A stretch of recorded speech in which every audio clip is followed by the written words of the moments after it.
चलो भूलगांव उदाहरण number 1 वाँचो। Theoretical उदाहरण है बेटा। Dear silicon germanium carbon silicon और जर्मेनियम एक समान लेटिस બંધારણ ધરાવે છે। શા માટે કાર્બન અવાહક છે જ્યારે સિલિકોન અને મતલબ ડાયમંડની વાત કરે છે, સિલિકોન અને જર્મેનિયમ અર્ધવાહક છે। તો જો CSI અને GE બંધ બનાવતા 4 ઇલેક્ટ્રોન અનુક્રમે બીજી, ત્રીજી અને ચોથી કક્ષામાં હોય છે। બાહ્યતમ જે 4 ઇલેક્ટ્રોન છે ને એ બીજી, ત્રીજી અને ચોથી કક્ષામાં હોય છે। એટલે Cના બીજી કક્ષામાં, કાર્બનના બીજી કક્ષામાં, સિલિકોનના ત્રીજી કક્ષામાં અને જર્મેનિયમના ચોથી કક્ષામાં। તમને બધાને ખબર છે કે સૌથી ઓછી ઉર્જાની જરૂર ક્યારે પડે? તો બાહ્યતમ કક્ષાને ઇલેક્ટ્રોનને તોડવા માટે સૌથી ઓછી ઉર્જાની જરૂર પડે। એટલે ભૂલકાઓ સિલિકોન જર્મેનિયમ માટે સૌથી ઓછી ઉર્જા જોઈશે કારણ કે ચોથી કક્ષામાં છે। સિલિકોન માટે એના કરતાં વધારે અને કાર્બનમાં સૌથી વધારે ઉર્જાની જરૂર પડશે। ક્લિયર? તો આનો કન્સેપ્ટ છે, બસ બીજું કશું જ નથી। એટલે થિયોરેટિકલ એક્ઝામ્પલ છે, ઓનલી રીડિંગ માટે અને MCQ માટે પૂછાય એટલા માટે। 14.2 બેટા જો શું લખ્યું છે 14.2 માં? ધારો કે શુદ્ધ SI સ્ફટિકમાં 5 × 10⁻28 પરમાણુ પર મીટર ક્યુબ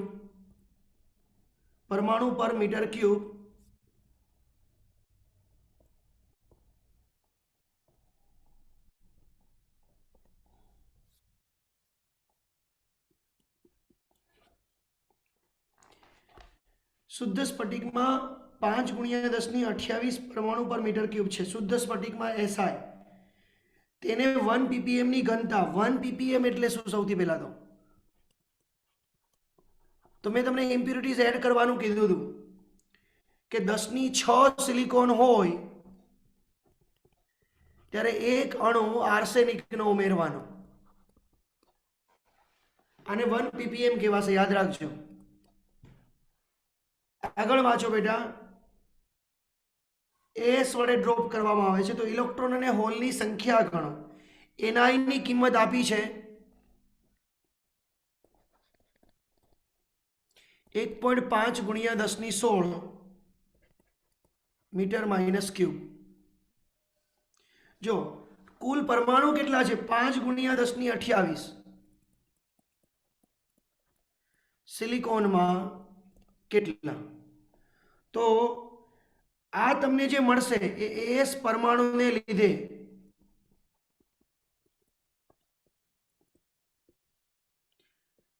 આટલા ઇલેક્ટ્રોનની સંખ્યા ઘનતા પહેલેથી મળી જશે તમને, જેને તમે કેટલા 5 × 10⁻28 છેદમાં 10⁶ એટલે 5 × 10⁻22। ક્લિયર? તમને બધાને ખબર છે ને આટલા ઇલેક્ટ્રોન પહેલેથી મુક્ત થશે બેટા। 5 × 10⁻22 ઇલેક્ટ્રોન પહેલેથી બેટા મુક્ત થશે। હવે જો બે સૂત્ર છે, યાદ રાખજો। શુદ્ધ અર્ધવાહક હોય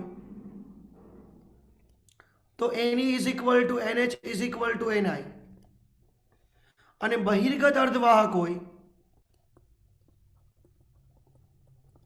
તો બેટા Ni² =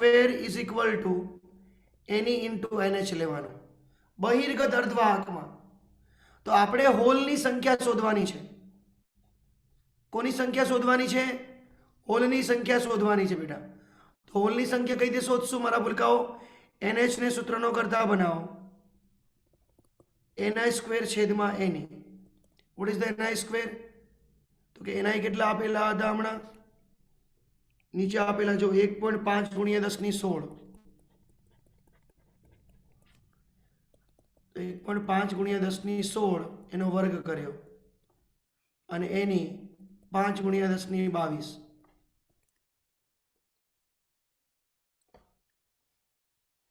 ક્લિયર? 1.5 નો વર્ગ 2.25 થશે, ભાગ્યા 5 કરો એટલે 4.5 આવે।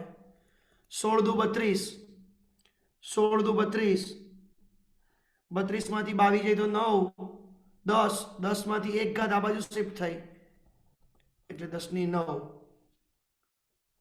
આટલા હોલ મળશે. બહિર્ગત અર્ધવાહકનો પ્રશ્ન હતો એટલા માટે આ પ્રશ્ન નથી, જોજો. Okay, take a screenshot.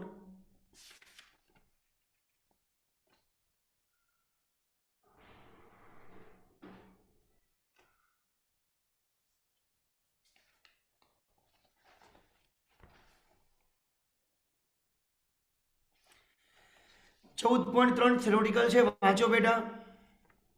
શું આપણે પી પ્રકારનો અર્ધવાહકના ચોસલાને ભૌતિક રીતે બીજા એન પ્રકારના અર્ધવાહક સાથે જોડીને પીએન જંકશન બનાવી શકાય? મતલબ એ લોકો શું કહે છે કે પી અને એન આ બે અલગ અલગ છે, એને જોડીને પીએન જંકશન બનાવી શકાય. પણ એકચ્યુઅલમાં યાદ રાખજો, પીએન જંકશન કઈ રીતે બનાવવામાં આવે છે બેટા? અમુક ભાગમાં પી પ્રકારના મતલબ આર્સેનિક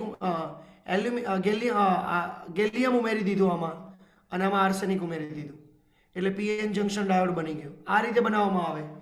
આમ અલગ અલગ બનાવીને જોડો ને તો આ સપાટી અને આ સપાટી ખરબચડી તો હોવાની,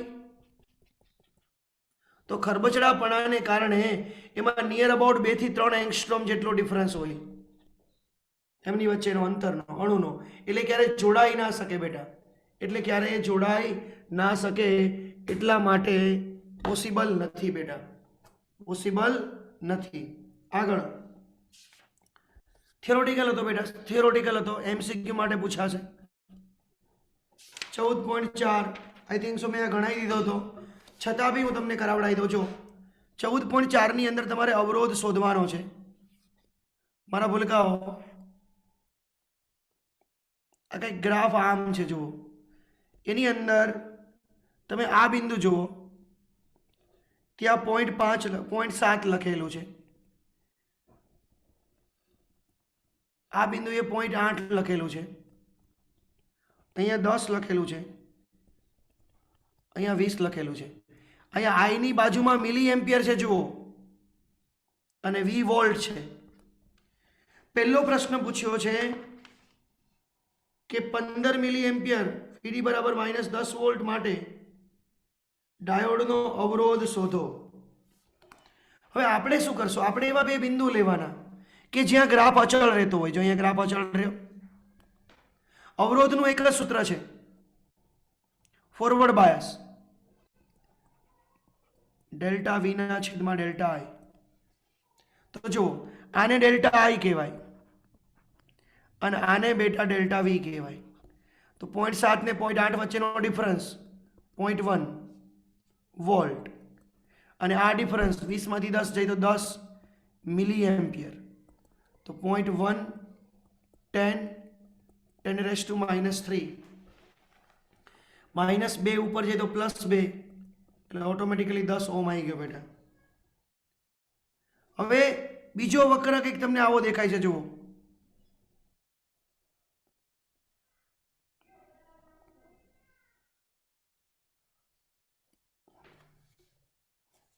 બેટા અહીંયા એ લોકોએ -10 વોલ્ટ આપ્યા અને અહીંયા 1 માઇક્રો એમ્પિયર આપ્યું છે, માઇનસમાં છે.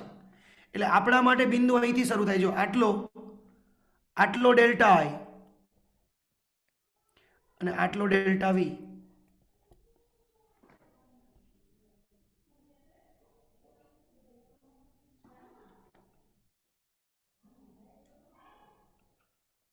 રિવર્સ બાયસ, ડેલ્ટા વી ના છેદમાં ડેલ્ટા આઈ. તો -10 0 એટલે 10 નો ડિફરન્સ થયો, અહીંથી શરૂ થાય છે બેટા આટલો, અને છેદમાં પ્રવાહ કેટલો? 1 માઇક્રો એમ્પિયર. 10⁻⁶ ઉપર જાય તો 10⁻+6 એટલે 10⁻7 ઓમ આવ્યો બેટા. બહુ સિમ્પલ છે બેટા, આમાં અઘરું કોઈ વસ્તુ નથી બેટા. તમે ડાયરેક્ટલી દાખલાને ગણી શકો એમ હતો. અને જો કે મેં થિયરી કરતા ચલાવતી વખતે મેં ભણાવેલું, ફરી વારથી તૈયાર કરી નાખો.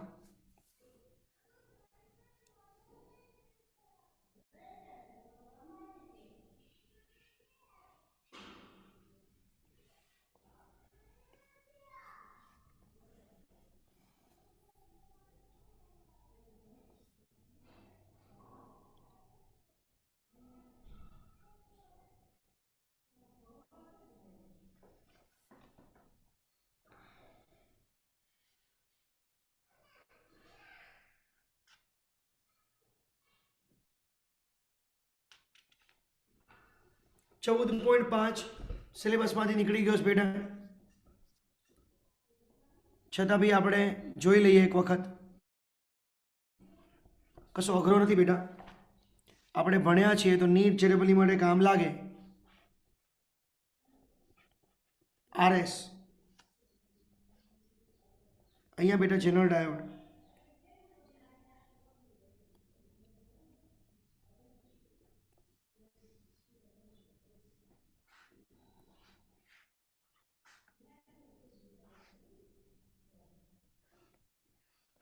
લોડ અવરોધ,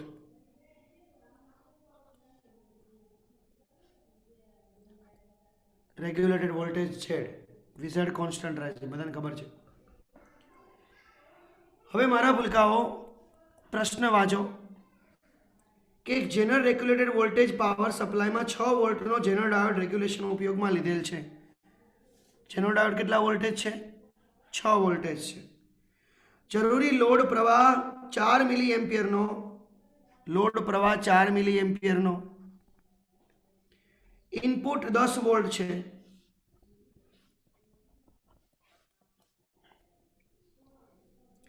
તો શ્રેણી અવરોધનું મૂલ્ય કેટલું હોવું જોઈએ?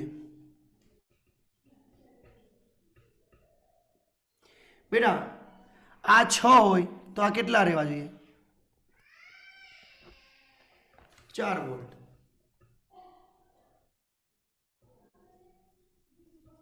આ સમજમાં આવ્યું બધાને?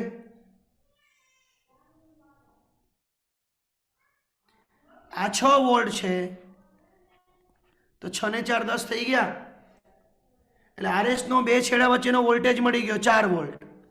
હવે તમારે શોધવાનો રહ્યો એમાંનો પ્રવાહ.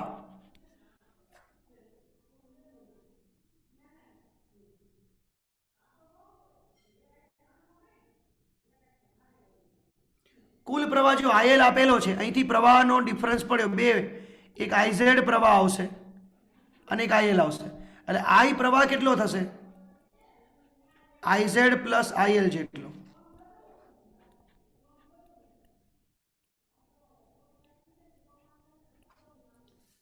હવે આઈઝેડ શોધવાનો છે.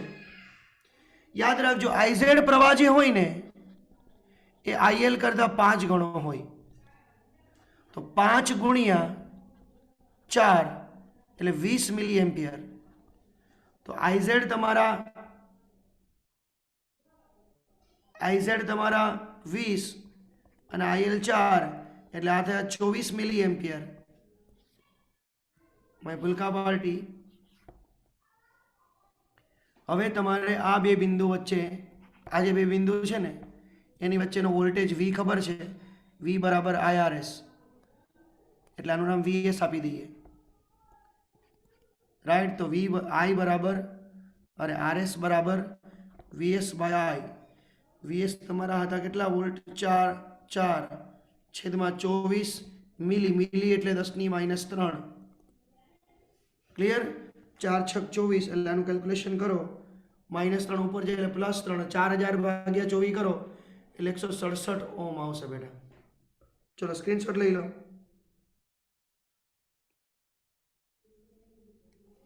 આ વસ્તુ યાદ રાખવી પડશે.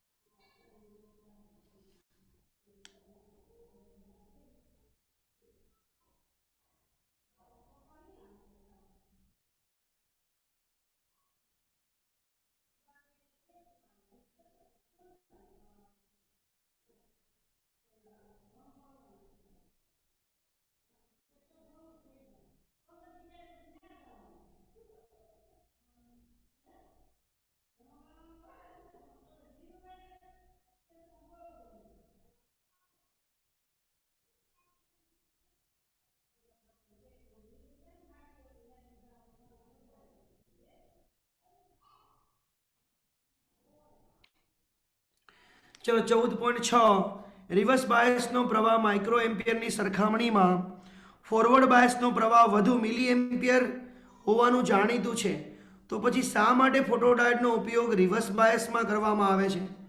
કારણ એક જ છે બેટા, પ્રકાશની તીવ્રતા પરખવા માટે. આપણે જોયું કે પીએન જંક્શન ડાયોડ છે, એની અંદર જ્યારે હું પ્રકાશ આપાત કરું છું ત્યારે રિવર્સ બાયસમાં હોવાને કારણે આ બાજુ ધન જોડેલો છે અને આ બાજુ ઋણ જોડેલો છે, એટલે ઇલેક્ટ્રોન બધો અહીંયા જમા થશે અને હોલ્સ બધા અહીંયા જમા થશે. ક્લિયર? એટલા માટે આપણને બાહ્ય અવસ્થામાં પ્રવાહનું મૂલ્ય કેટલું વધારે મળે છે ને ચેક કરી શકાશે. ક્લિયર? એટલે માઇનોરિટીને કારણે આપણે આ વસ્તુ કરીએ છીએ. બસ હવે ક્લિયર? હવે તમારે યાદ શું રાખવાનું છે, શા માટે નથી યાદ રાખવાનું, ઉપરનું સ્ટેટમેન્ટ યાદ રાખવાનું છે. 14.7 સોલાર સેલમાં શા માટે સિલિકોન અને ગેલેનિયમ આર્સેનાઇડ પસંદ કરવામાં આવે છે? તો જો શું લખ્યું છે કે આપણને મળતા સૂર્ય વિકિરણનો વર્ણપટ આકૃતિમાં દર્શાવ્યો છે. 1.5 EV માટે વિકિરણની તીવ્રતા મહત્તમ છે. ફોટોન વડે ઉત્સર્જિત કરવા માટે આપણને ખબર છે કે આપણી ઉર્જા એટલે આપણે ફોટોનની ઉર્જા એનર્જી ગેપ કરતાં વધારે હોવી જોઈએ. આથી સોલાર સેલ માટે બેન્ડ ગેપ 1.5 EV કે તેથી ઓછી હોય તો સૂર્ય ઉર્જામાં રૂપાંતર માટે મહત્તમ ક્ષમતાથી કાર્ય કરે. સિલિકોનની કેટલી છે બેટા? 1.1 EV અને ગેલેનિયમ આર્સેનાઇડની, એટલે સિલિકોન કરતાં ગેલેનિયમ આર્સેનાઇડ વધુ સારું છે કારણ કે તેનો શોષણાંક પ્રમાણમાં મોટો છે, શોષણ એટલે 1.5 કરતાં મોટો છે. CDSC એની એનર્જી કે 2.4 છે, 1.5 કરતાં એની પણ વધારે થઈ, એટલે એ પણ વધારે પસંદ કરવામાં આવે છે.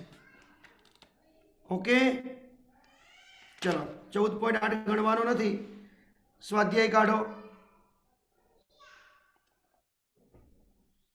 એમાં મેં તમને 14.6 તો કરાવી દીધો હતો, પણ 14.7 14.6 થઈ ગયો છે કે નથી થયો બેટા?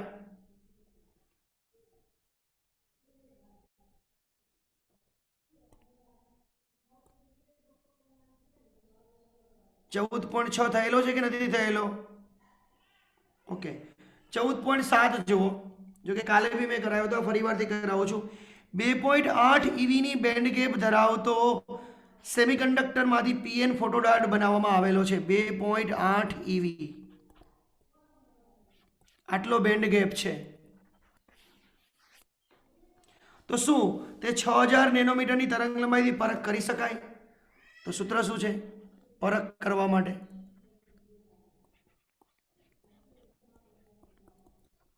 આવું થાય તો પરખ થાય. તો બેટા આપણે એનર્જી શોધી લો hc/λ કરીને.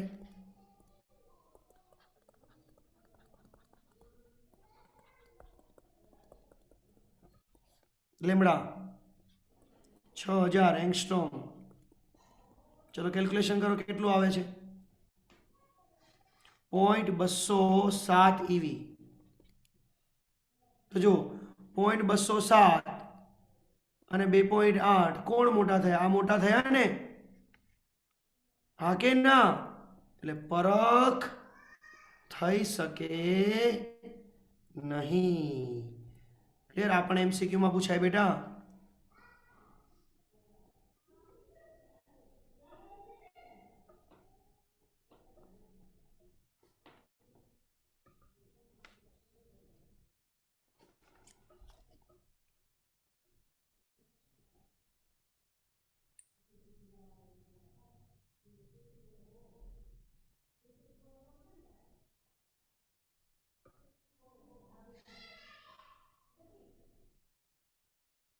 બે 0.66 આવે, ભૂલ પડી. આ 2.066 એટલે 67. તો બી ના થાય બેટા, જોઈ લો. તો બી નહીં થાય.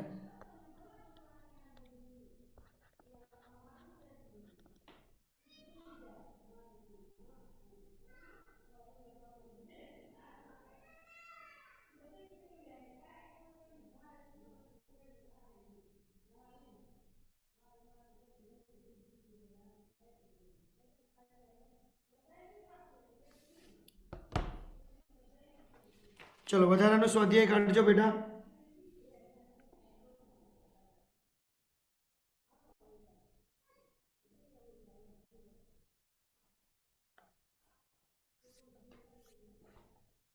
એમાં 14.8 જો ક્લિયર કટ લખ્યું છે બેટા ત્યાં 1 મીટર ક્યુબ દીઠ સિલિકોનના પરમાણુની સંખ્યા 5 ગુણ્યા 10⁻28 ઘાત છે. સિલિકોનના પરમાણુની સંખ્યા 5 ગુણ્યા 10⁻28. તેને એક જ સમયે આર્સેનિકના 5 ગુણ્યા 10⁻22 પરમાણુ પર મીટર ક્યુબ અને ઇન્ડિયમના 5 ગુણ્યા 10⁻20 પરમાણુ પર મીટર ક્યુબ વડે ડ્રોપિંગ કરવામાં આવે છે. મારા ભૂલકાઓ કેટલા ઇલેક્ટ્રોન ઉમેર્યા? 5 ગુણ્યા 10⁻22 અને આર્સેનિક ઉમેરો એટલે ખાલી જગ્યા થઈ ગઈ. કેટલી?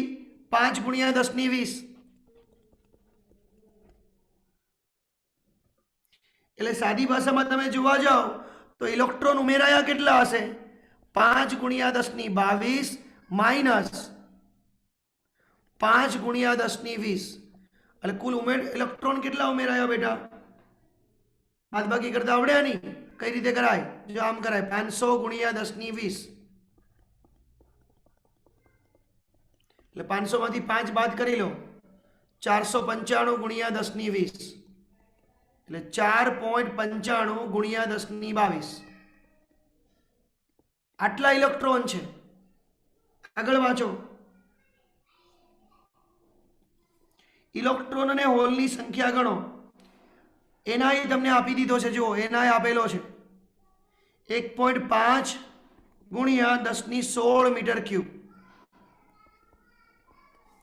બેટા કયું સૂત્ર વાપરશું બોલો તો? કયું સૂત્ર વાપરશું?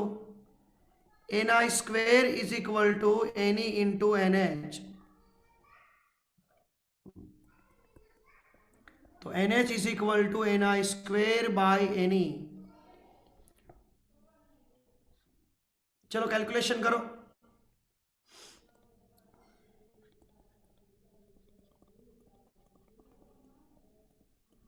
આ કેલ્ક્યુલેશન થઈ ગયું. જો 2 વર્ગ કરી દીધો ડાયરેક્ટલી મેં. 4.95 ગુણ્યા 10⁻22. ચલો કેટલો આવે છે હોલ? 4.54 ગુણ્યા 10⁹. મારા ભૂલકાઓ મને એ કહેશો, બધા મને કહેશો ખાલી કે NH મોટા કે NE મોટા?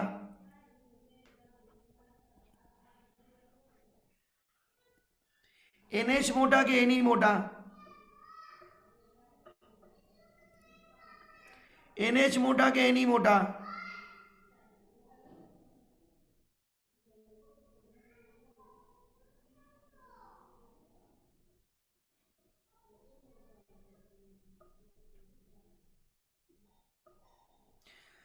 માય ભૂલકા પાર્ટી NE મોટા છે, રાઈટ? એટલે એટલો તમને કન્સેપ્ટ ક્લિયર થયો કે NE ગ્રેટર દેન NH. તો કયા પ્રકારનો અર્ધવાહક કહેવાય બેટા? P પ્રકાર કે N પ્રકાર? N પ્રકારનો.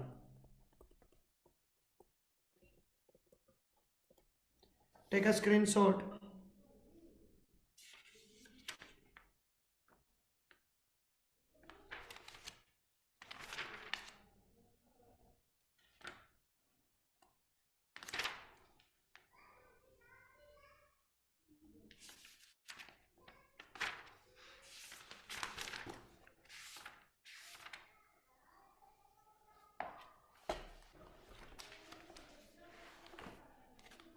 બીજો એક સારો એવો ક્વેશ્ચન કરાવો છો બેટા. આ બધા સ્ક્રીનશોટ લઈ લેજો. સારો ક્વેશ્ચન કહું છું.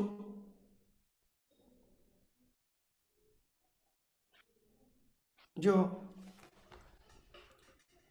શુદ્ધ અર્ધવાહકના બી આવા પ્રશ્ન પૂછાય, કારણ કે આપણે બહિર્ગત અર્ધવાહકના જ પ્રશ્ન લીધા. શુદ્ધ અર્ધવાહકમાં ઇલેક્ટ્રોનની સંખ્યા ઘનતા 6 ગુણ્યા 10⁻19 છે.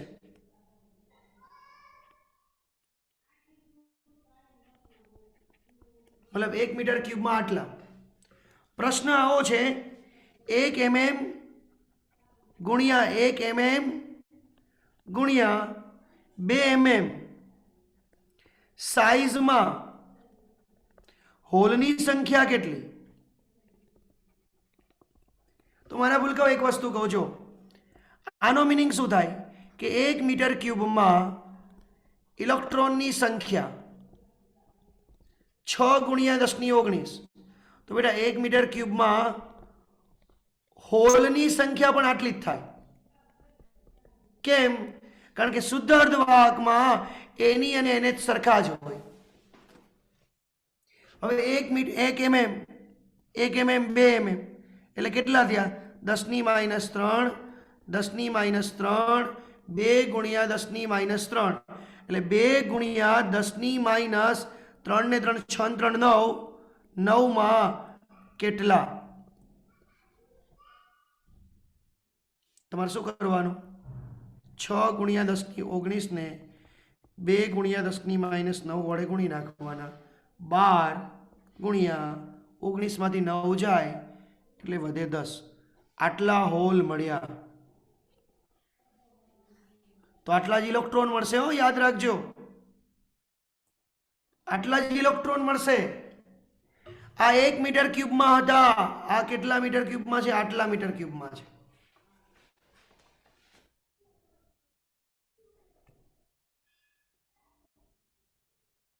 ચલો બીજો પ્રશ્ન પૂછું છું.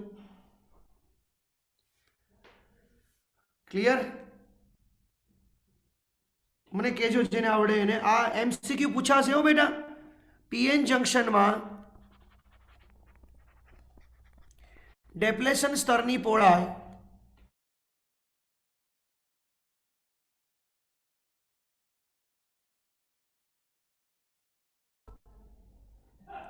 અને વિદ્યુત ક્ષેત્રની તીવ્રતા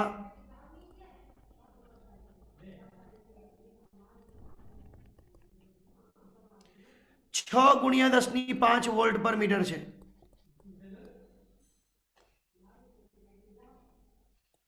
તો પોટેન્શિયલ બેરિયરનું મૂલ્ય શોધો.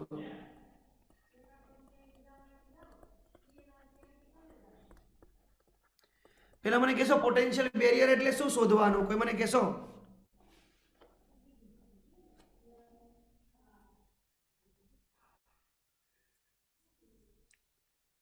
પોટેન્શિયલ બેરિયર એટલે શું શોધવાનું બેટા?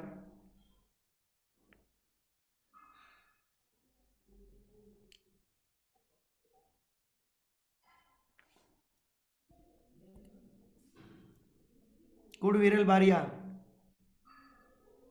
બીજા કોઈ વિદ્યાર્થીઓ?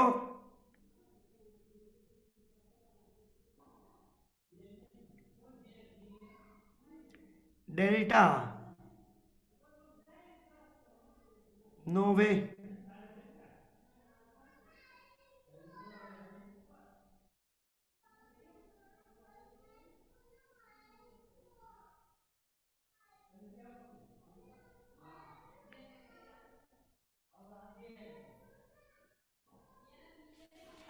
બસ વોલ્ટેજ જ શોધવાનો છે બેટા. ચલો, પહોળાઈ એટલે ડી આપી છે. વિદ્યુત ક્ષેત્રની તીવ્રતા એટલે ઈ આપી છે બેટા. વી શોધવાનો છે. કયું સૂત્ર વાપરશું?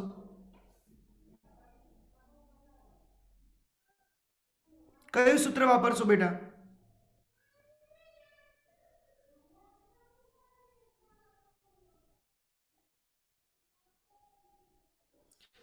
બધા બોલો, કયું સૂત્ર વાપરીશું? ઈ ડી વી.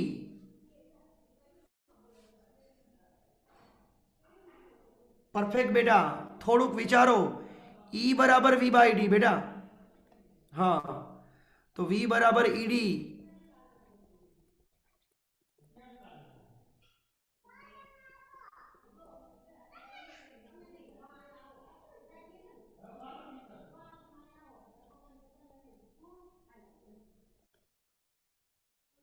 પોઈન્ટ 12 જેવું આવશે.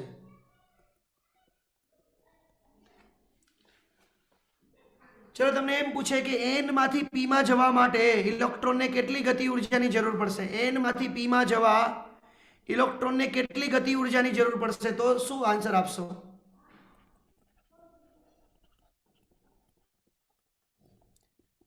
તો કયું સૂત્ર વાપરશો બેટા?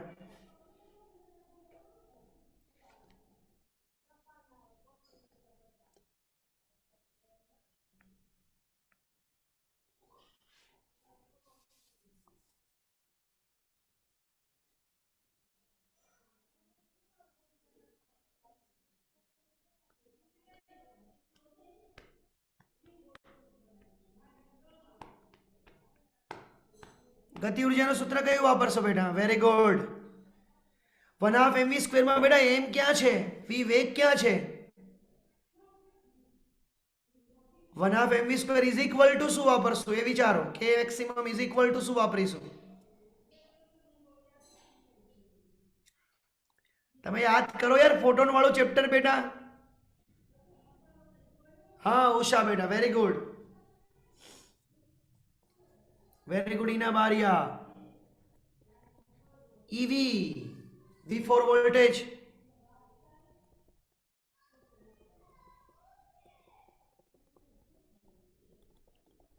જુલમાં આન્સર આવી જશે, રાઈટ? ચલો વેરી ગુડ. मतलब તમને થોડી ખબર પડી, કન્સેપ્ટ વધારે ક્લિયર થયા બેટા, અને થોડી વધારે મજા આવી. Okay,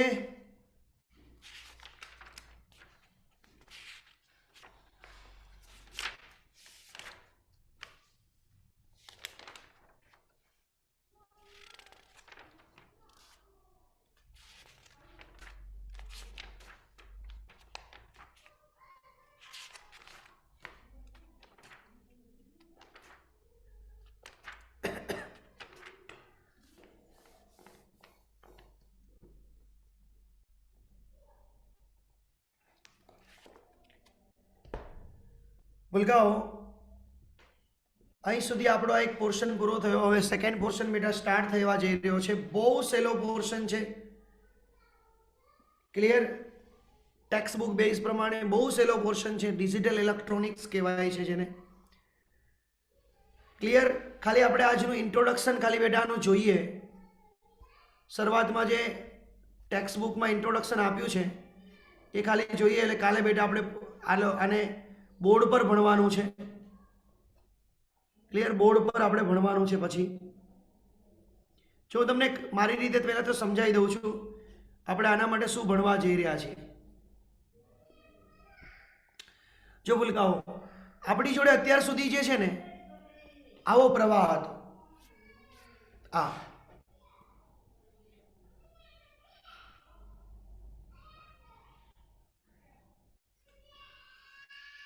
clear?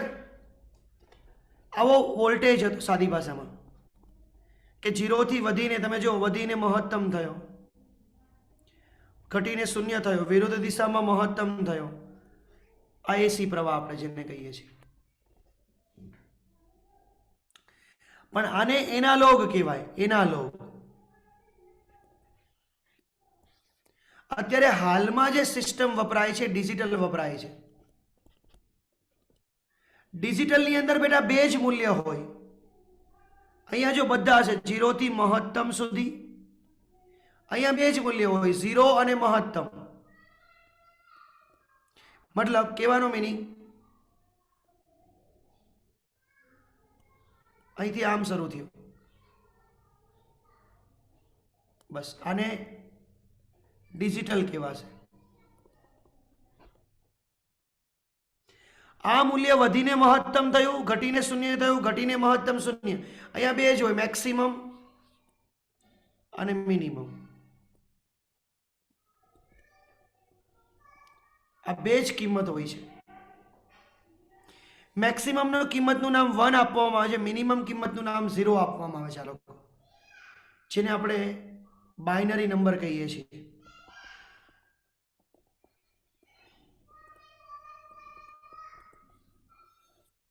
જે હાલમાં આપણા કોમ્પ્યુટરની અંદર ધારો કે આપણે કે પ્રેસ કરીએ એટલે કે એટલે કોમ્પ્યુટર શું સમજે ખબર? આવું સમજતું હોય 0 1 0 આવું કોમ્બિનેશનથી બનાવવામાં આવે. આવું કોમ્બિનેશનથી બેટા બનાવવામાં આવે.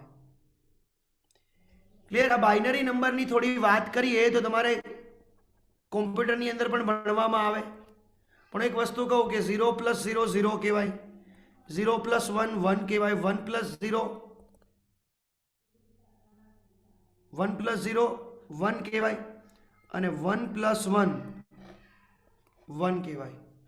બાઇનરી નંબરમાં 1 + 1 2 ના થાય, કારણ કે બે જ વસ્તુ છે. 1 + 1 1 1 કેરી ફોરવર્ડ થાય. આવું ટેક્સ્ટ બુકમાં પણ ભણવામાં નથી આવતું, પણ જો હું તમને સમજાવું આવું આપણે એડિશન કરતા હોય ને તો 0 + 1 1 1 + 0 1 1 + 1 1 1 કેરી ફોરવર્ડ થઈ ગઈ, 1 ઘાત આગળ જતી રહી, 1 + 1 1. આવું જ લખવાનું.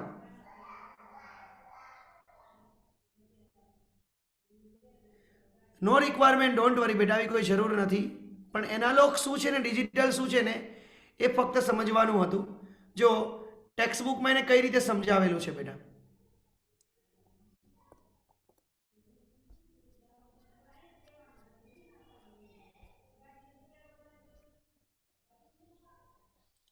આગળના વિભાગોમાં દર્શાવેલ ઇલેક્ટ્રોનિક પરિપથો જેવા કે એમ્પ્લીફાયર, ઓસિલેટર વગેરેમાં સિગ્નલ સતત સમય સાથે બદલાતા વોલ્ટેજ કે પ્રવાહના રૂપમાં હતો. આવા સિગ્નલને સતત કે એનાલોગ સિગ્નલ કહેવાય. સતત કે એનાલોગ સિગ્નલ કહેવાય.